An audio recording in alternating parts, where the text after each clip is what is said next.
nous tous, on est des journalistes formés à bonne école. Certains sont toujours dans des établissements. Dans ce métier, nous tous, on sort avec le même diplôme, mais pas avec la même valeur ajoutée. C'est très important. On sort avec le même diplôme, mais pas avec la même valeur ajoutée. Et cette valeur ajoutée-là, c'est la personne qui va la chercher. Aujourd'hui, grâce à Internet, on peut acquérir du savoir gratuitement. D'habitude, quand on voit des tutos, on dit application payante, application gratuite. Et le journaliste doit être cette personne qui a un profil hybride. Et ce profil hybride doit lui permettre de pouvoir être transversal. Je pense qu'on a beaucoup de jeunes journalistes maintenant qui sortent d'écoles de formation, qui, quand ils travaillent pour des médias internationaux, font de la télé, la radio et du web.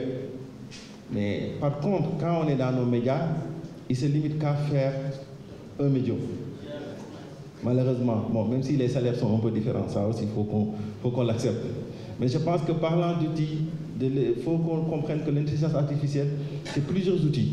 Et ces outils doivent nous permettre de faciliter notre travail. Ça doit faciliter des process.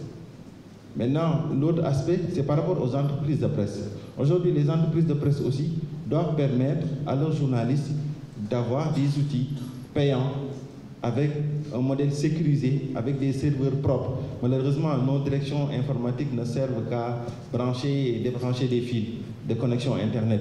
Parce que c'est eux qui devaient être en avant-garde par rapport à tout ce qui est innovation, par rapport à tout ce qui est technologie. Parce que malheureusement, la plupart de nos cellules ou services qui se chargent de tout ce qui est numérique ne se limitent qu'à mettre des contenus sur les réseaux sociaux.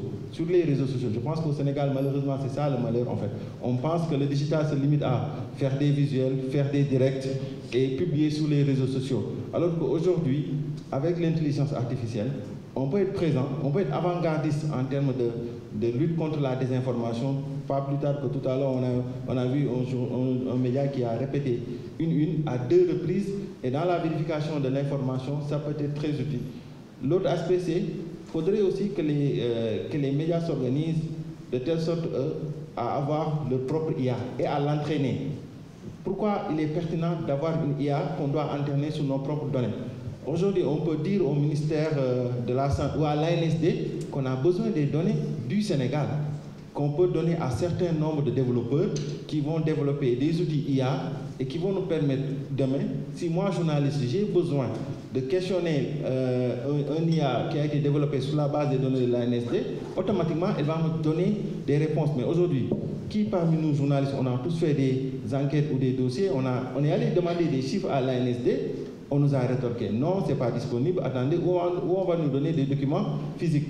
Donc il est important qu'on leur mette la pression pour qu'eux, ils se mettent à l'air du temps. Ils sont là à nous parler de New Deal technologique, on est d'accord, c'est bien, c'est beau, mais est-ce que l'administration est à l'air du temps pour permettre aux journalistes d'avoir l'accès facile à l'information? Merci beaucoup.